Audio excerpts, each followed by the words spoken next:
Hey, Sens fans, welcome to Season 5, Episode 21 of the Senstennial Podcast. Another full crew episode today, which you love to see. We were away for a little while. Apologies. There wasn't a lot to write home about with the Ottawa Senators. They were up and down, a lot of downs, as it has been for most of the season. But finally, we got the courage to release a new episode on the Ottawa Senators. So today, uh, the lights shone upon us from the hockey gods. Ottawa swept the season series with the Montreal Canadiens, and that's where we'll start today. Some good news. Bennett, I can tell you're chipper today. What do you have to say about the Sens continuing to dominate the Habs? Yeah, it's been fantastic to see. The Senators have really had their number the last season or two. As usual,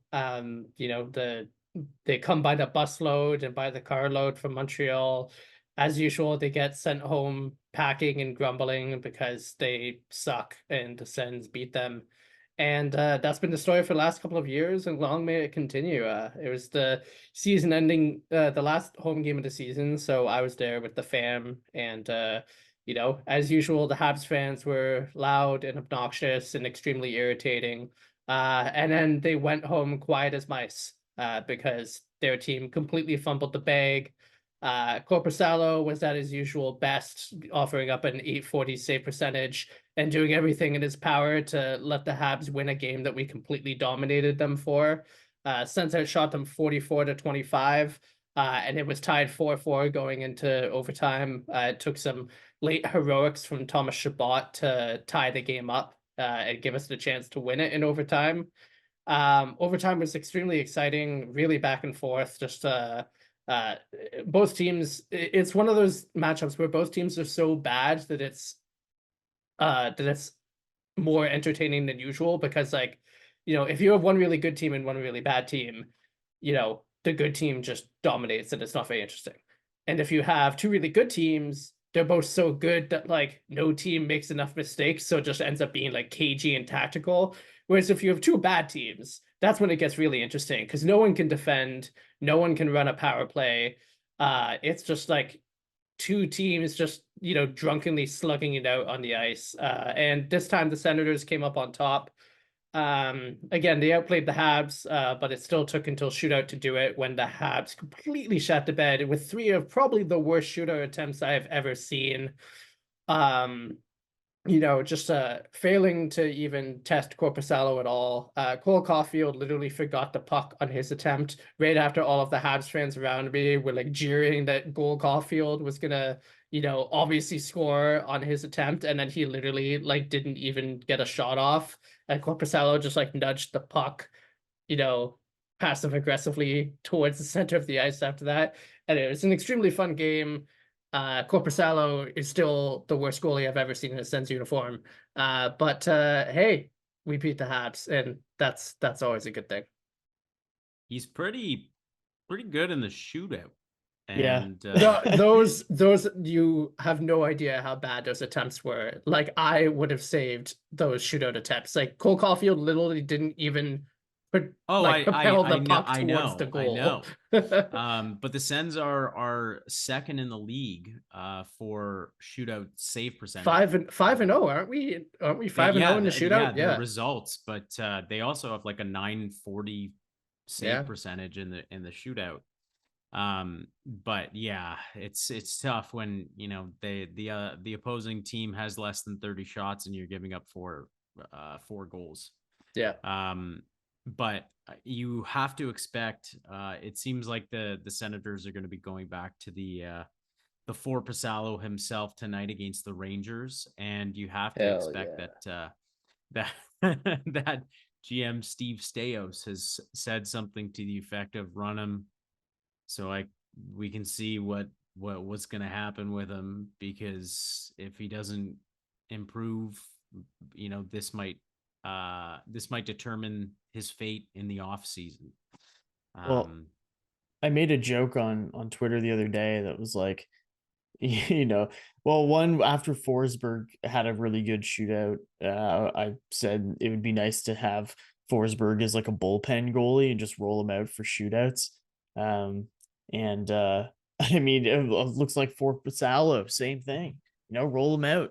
No Is that, regulation. can you do that? Like, Yes. because Yeah. you can So change your Yeah, you can goalie on do the it fly. whenever. you can, So yes. yeah. But yeah, it's the whole roster spot and cap space thing, Yeah. But yeah, I can't remember. I think it was Ian Mendez who posted a story about it or a reference to it, but I think it was like back in like 05 or 06, Edmonton did that. They had like a goaltender who I guess had a game where they made 25 of 27 saves or something, and then they put in their other goalie in the shootout, and apparently it really ticked off the guy who had played like the entire game. So Sure. Yeah. I can't remember the exact situation now, and but yeah, I feel like Yeah, that would be a weird situation. yeah, Yeah. that would piss off any goalie for sure. Yeah. I mean, it was funny though. So the following day after the Sens beat the Habs, I was at the Canadian Tire Center because they had a paint the ice thing for season ticket holders.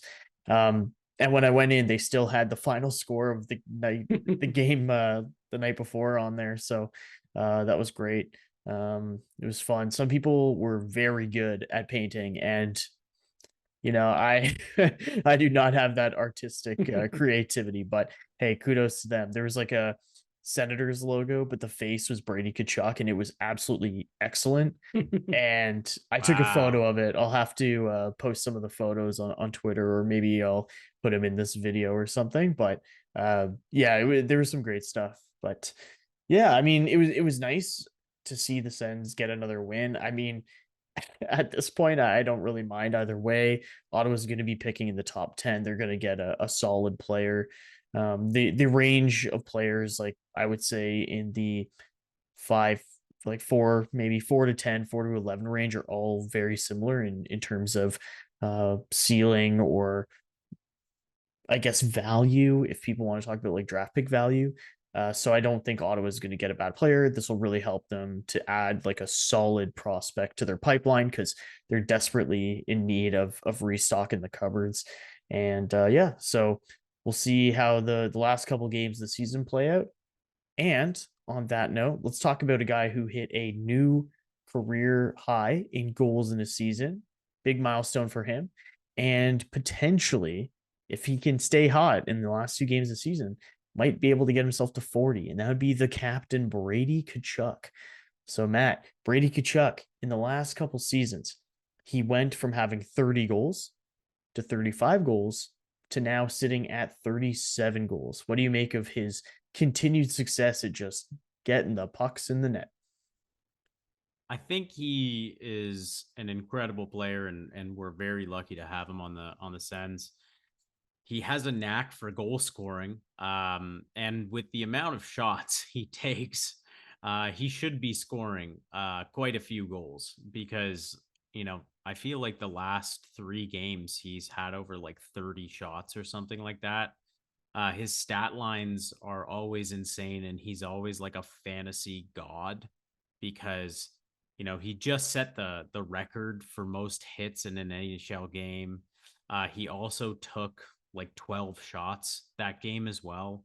Like, Brady does a lot.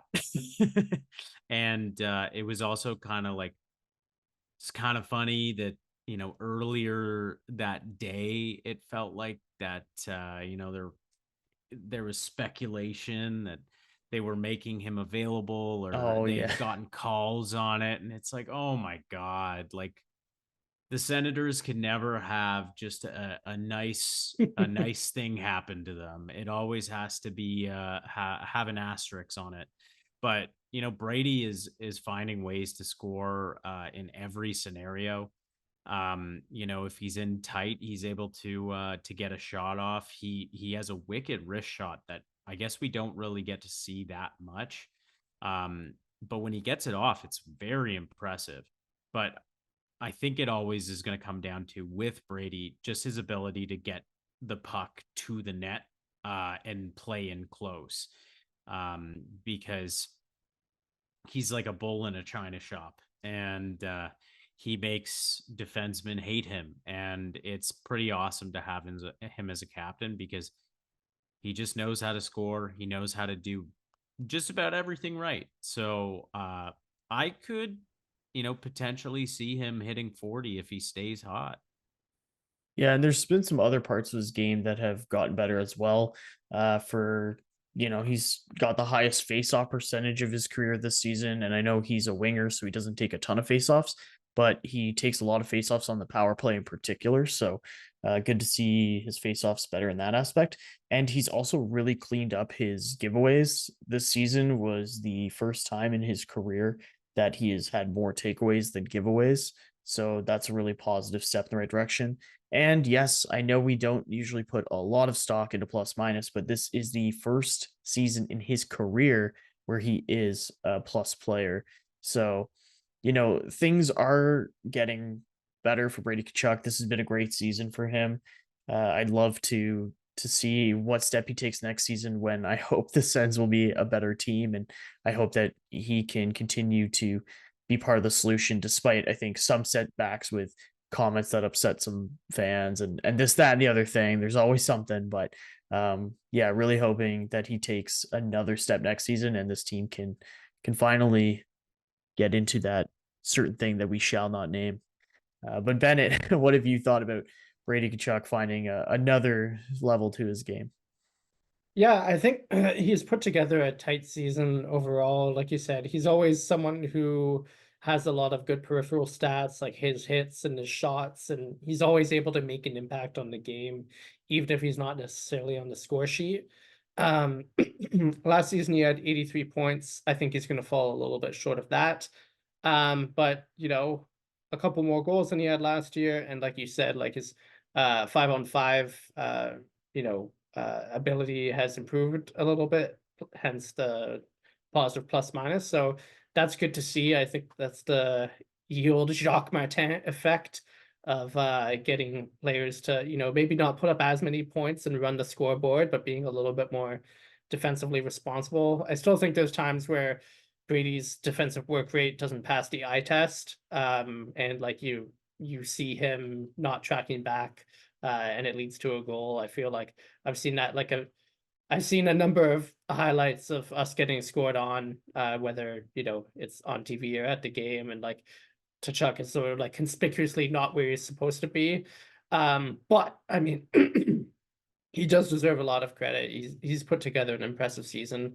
He does it all, like you said, like he's always able to assert himself on the game, whether he's on the score sheet or not.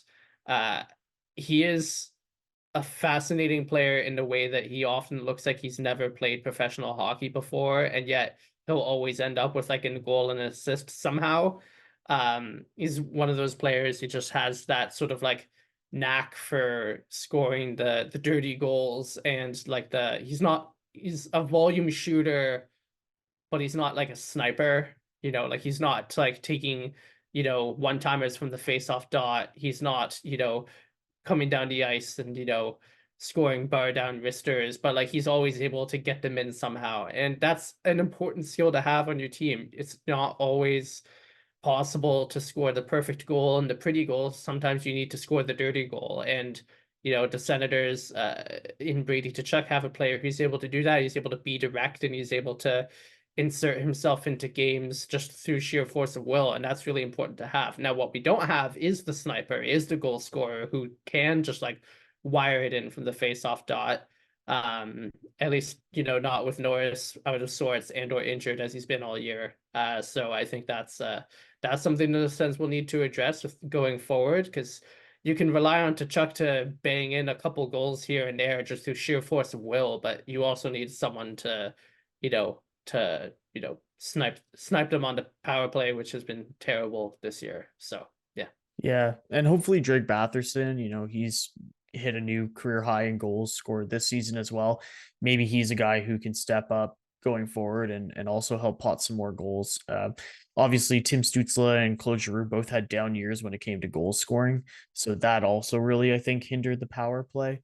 So I think we're going to see a lot of changes when it comes to the power play next season, and obviously probably some roster changes as well. So we'll see what happens there. But talking about, roster changes, players, contracts, what's happening next season, Shane Pinto, one of Ottawa's current top RFAs going to the offseason, is Shane Pinto, and he needs a new contract. And that's what we're going to talk about now. What does a new contract for Shane Pinto look like? And so just to grab his stats here quick. So he's played 39 games since he's returned from that half season suspension. And in those 39 games, he has 9 goals, 18 assists for 27 points. And he has a faceoff percentage of 51.3% this year, which is great. And of course, he's got a positive takeaway to giveaway ratio because that's just the kind of player he is. And yeah, so Shane Pinto, what do we think he gets? And I'll kick it off with Matt here. Well, I guess it's the eternal question of, do you bridge him or do you sign him long term? And like, I would probably go with a very similar like Batherson contract. If he was willing to sign a 5-year deal, sort of get good value, but maybe not undercut yourself by signing long term. You could really see a player like Shane Pinto getting at least 4, I think is a safe number to say. Considering he came back from half a season off and was just like right back in it. And he was extremely impressive this year and probably one of the bright spots of the season, even though it was so late in it. You look at the guy's skill set. He's good defensively. He's a good goal scorer.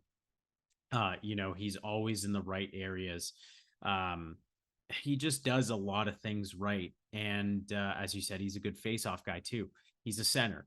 These are players you win Stanley Cups with. And so if you're the Senators, you want to get as long a contract out of him as possible, I think. And maybe they're going to play the cautionary tale of Josh Norris as maybe don't put all your eggs in this one basket, but get a good deal out of it. So maybe here, I'm just going to throw out a number. You tell me if I'm crazy or not. A 5-year deal, 4.5 million a year. Maybe it's on the lower end at the start and higher at the end. I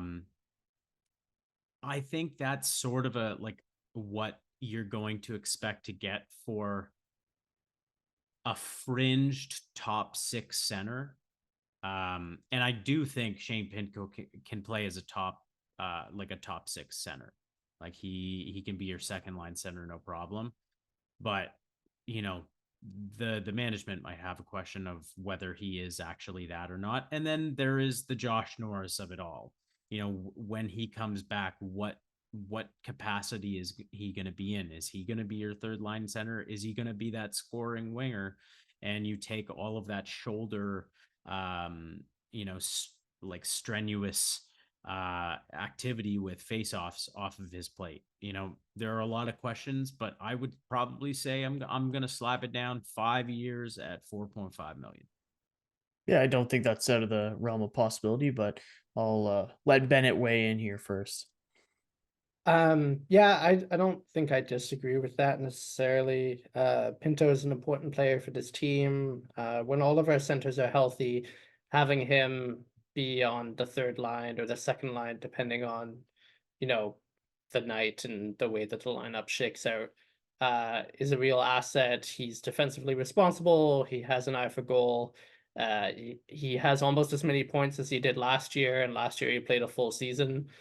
So he's come back in good form. I don't think his presence would have made much of a difference to our fortunes this year. There were too many other things that went wrong, but I'd certainly be interested to see if he can move the needle at all by being here for an entire season next year. In terms of, I'm having a hard time coming up with a comparable contract. His point totalers are not dissimilar to somebody like Anthony Cirelli, who makes a little bit more than what you quoted, Nave, probably because of the 2 cups that he won there. So, I could see I could see your number being realistic, 4.5 or something. I think that would be reasonable. The Senators cap situation is not good, so there would need to be some moves made in order to make that happen. But yeah, I think he's an important player, and I think a bridge to your previous point, I think a bridge deal would be ideal. Like Batherson, it's like I think that there's times when you go 8x8. There's times where you go like the full 8 years, if it's Brady, if it's Timmy, if it's Sanderson. And there's times where don't necessarily back up the Brinks truck for a guy who, could play themselves into expendability depending on how things go, right? Yeah, no, I think what helps Ottawa with their cap is all the dead money that's coming off. Like Bobby Ryan's contract comes off the books this year. Michael Del Zotto's contract comes off the books. Matt Murray, the retained salary on Vladimir Tarasenko. Next season, Colin White, the buyout for him, actually Ottawa gets a credit towards their cap of just over $500,000. So I think that'll help. But that said, I still think Matt is kind of in the right ballpark for me. I would like a 5 year, $4.5 million deal. And for Shane Pinto, like sure, that's maybe a team friendly deal. At the same time, he needs to put together a full season of these results, because if he had played this full season and the way he's playing, then yeah, he'd be a guy who's hitting 54, 55 points a season. And that's quite nice for a guy who can move up and down your lineup, play a defensive role. And that contract would also take him to about 28 years old. And, being around that age is usually when a lot of players cash in. So I could see it being like a fair deal where the team is also paying him maybe a bit more for his half season results, just because they're buying up some of those UFA years. So that's kind of what makes sense in my mind. He's also, I don't think, should be paid as high as Drake Batherson, because he doesn't have the same like goal scoring prowess. And Drake Batherson, has had a couple 60-point seasons under his belt now. And yeah, so for me, like it makes sense that Shane Pinto comes a little under there. And yeah. I think you could probably make the argument his defensive capabilities may offset his point production, in the sense that like he may be just as valuable, if not more valuable than Drake Batherson. A, because he's a center. B, because he's more defensively responsible. Like I think if you gave a team the option of like, hey, here's a 60-point winger or a 45 to 50-ish point center that could play in your top six, I think they'd probably take the center like 9 times out of 10. And that's not to discount Drake Batherson, because he has had a phenomenal season. And I would say he's underpaid. Oh, absolutely. Yeah. And I think Shane Pinto, as it stands right now, because he makes like league minimum, is underpaid too. And signing the contract that we theoretically put on the table, he could be underpaid like even a year after signing that deal. And I sort of look at Shane Pinto in like the lens of past Senators. Like I see a lot of Kyle Turris in Shane Pinto. Has the goal scoring capability, was solid defensively, and was like never going to be your number one center, and maybe question marks on if they're actually a true 2C on a cup winner. But like Turris had a couple 60-point seasons, so, and was always criminally underpaid until he went to Nashville and then was suddenly overpaid like that. Yeah. But I think it's a very interesting argument on whether who is valued more as of next season, if it's Drake Batherson, Shane Pinto. Obviously, want both on the team, but it's a question that I think is very interesting, Matt. Very, very interesting. I think the tourist comparison is a good one. I mean, as you can see, I have his jersey on the wall here. Yeah, I got his jersey over there. Turris was a fan favorite. I think it's fair to say. And he was one of those guys that, like, in the dog days of Melnick, when, yeah, like he was at times our 1C, just because of the lack of personnel around him. He was like a guy who could like be on an ice floe in the middle of the North Atlantic and would still put up 60 points, just like from, sheer hustle and, and hard work. And it's an important skill set to have. Like, not every player can be a superstar. There's extreme value in having guys, and I think that's where the Sorelli comparison is a good one as well. Is like guys who can play in your middle six, and that you can put on the ice to give your star players a break, and they can chip in with some offense and lock it down. And it's so useful to have on your team. And I think that if this team's going to be successful in the next few years, having Pinto in the lineup is going to be a big part of that. And for what it's worth, if Pinto played the full season and played at the pace that he is, he would have a better statistical season than Sorelli has ever had.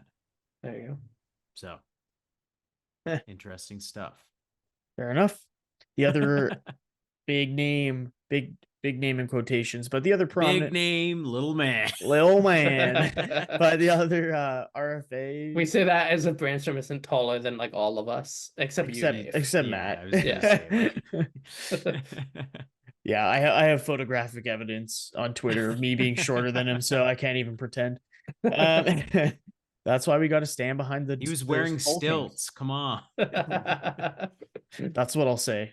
Yeah. Yeah, Erik Brannstrom, the other I guess bigger name RFA that Ottawa has to re-sign. Now Erik Brannstrom, he's had almost an identical season to last year. He so far in 74 games played. Last season he had 18 points. This year he has 19 points. The one difference being is that last year he had a power play assist. This year he has no power play assist, but he has a shorthanded assist and one extra even strength goal. Huge.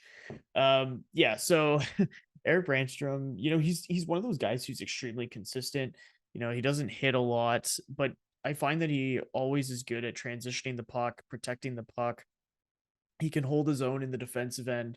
He's analytically been one of Ottawa's strongest defenders this season, but I find like he's one of those guys who, whenever people are like, what do we do with the defensive core? He's someone whose name comes up a lot as being one of the first guys to be moved. And because he's an RFA this season, he'll be 25 to start next season. There is team control for any team that acquired him if he was traded. And so I think this question is almost like two parts. Do you retain him? And if you do, what do you think he should be signed for? So I guess we'll start off there, and maybe Ben, I'll go to you first on this one. And what would you do would you retain Brannstrom? And if you did, what kind of contract do you think that he should get going forward? I think that if in a vacuum, I would retain Brannstrom. Like if there's no other moves to be made, and if we're hypothetically running it back with the same decor, like sure, why not? I don't see a problem with that. If it's possible to upgrade the defense on that right side at all, which of course we want to, I think he's the first candidate on the list to, be moved out in order to facilitate that upgrade. I think that he's a defender that after the years of having him be within the organization, I am no longer high on. I think that his ceiling is pretty low. He was touted as like a puck moving, hot elite offensive talent defenseman, and he's, stabilized now at the age of 24, 25 as like a, reliable third pairing guy. And just those players like that just don't have a lot of value in the league. They are pretty much a dime a dozen. You can find anyone that will have 19 points on your third pairing with like, the occasional sniff of power play time. It's really not a valuable skill set to have. And, so in that sense, like he's the easiest, position to upgrade. And I think that that's absolutely something that we think that the Senators should do. So in that sense, like I think like he's an easy one to let walk this summer and try and bring in somebody with more ceiling, and who can have more of an impact on games. But I mean, like, if that's not feasible this summer, if the asking price is too high for somebody who could do that, or if it's just not feasible or possible, then by all means, run him back, keep him on like a $1 to $2 million a year. He's better than nothing. But yeah. Matt, how do you feel about Brannstrom? Love Brannstrom. I think he's great, and I would love to keep him. With that said, I don't know if the feeling's mutual from the Ottawa Senators, especially considering, it's a new GM and he has no ties to that Mark Stone deal. Like, I'll say this, I think Brannstrom has more value than Bennett has suggested. He passes the eye test pretty easily as a third pairing guy. But his analytics are always better than that. But I think that the thing that, like, for me anyways, that with Brannstrom is his ability to actually move up the lineup. Like, he played on every pairing this year. His best minutes were always with Thomas Chabot. And that was and he was playing right side. If you wanted to improve your right side, I would probably improve it in the top four. Obviously, Artem Zub is going to be your guy playing with Sanderson and or Chabot. And then you look at guys like, maybe if there's an opportunity, running it back with Dylan DeMello. If I think it's Alexander Carrier in Nashville. He'll be a UFA and he's had a very good season. Sean Walker is another guy. Like, there are some solid options out on the free agency market. But you could do worse than upgrading your right side by playing Brannstrom there and then adding another solid third pairing, like, kind of rugged defenseman. And what's very interesting is that we finally got, like, after years of talking about it, the Tyler Kleven, Erik Brannstrom pairing. That was like the pairing of the future. Mm-hmm. And, it's looked pretty good. Yeah. And if you offered Brannstrom, because generally speaking, if you want a solid third pairing guy in the NHL, like, Brannstrom's number right now is $2 million. Like, you probably, if you do sign him, it's probably going to be more than a year, because if I was him, I'd be sick of that. I'd be like, I want a little more contract Stability. Consistency here. Yeah. So, like, it's probably a 2-year and like 2.5 max. Because I don't think you can really make an argument, because your point totals aren't knocking anybody's socks off.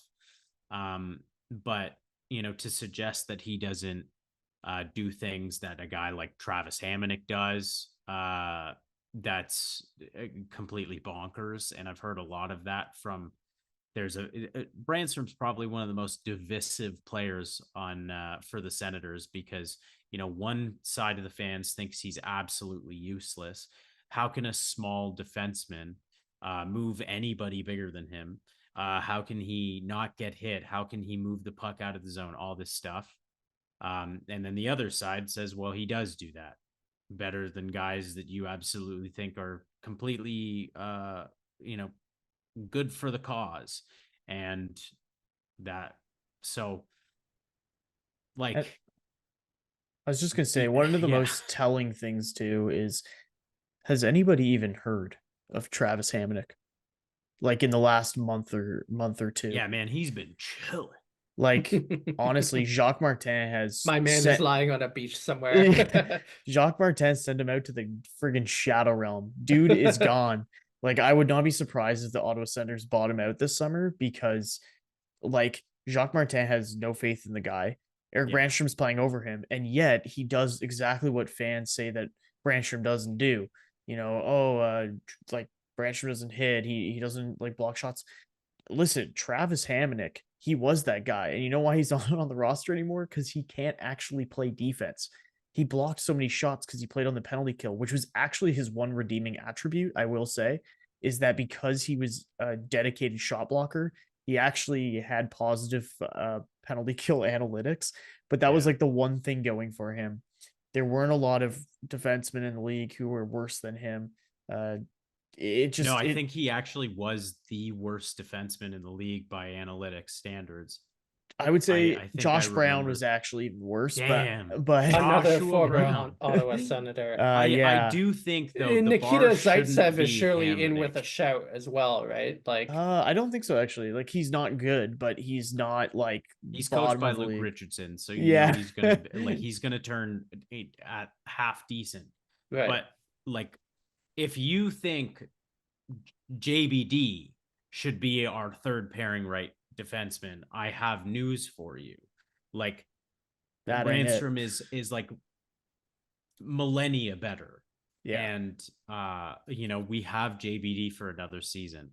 So like I can see my thing with Brannstrom is that I feel like his like skill set such as it is just like doesn't like match where he slots in like the lineup, you know? For sure. he's on our shutdown pairing, but he's not really a shutdown defenseman. And if you move him up the lineup, like I feel that he gets found out a little because of his size and because of like the fact that, you know, like he's a decent puck mover, but you know, when the going gets tough, I think that he gets out muscled and he gets outplayed. And it's just like he's in that weird no man's land, right? Where he's like a serviceable third line guy. Although it's not really making the best of his like abilities, but if you do move him up the lineup, I think that he doesn't really crack it.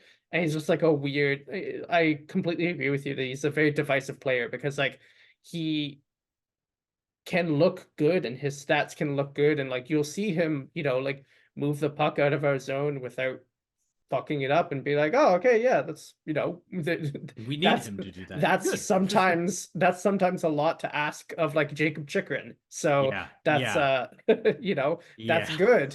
But it's just like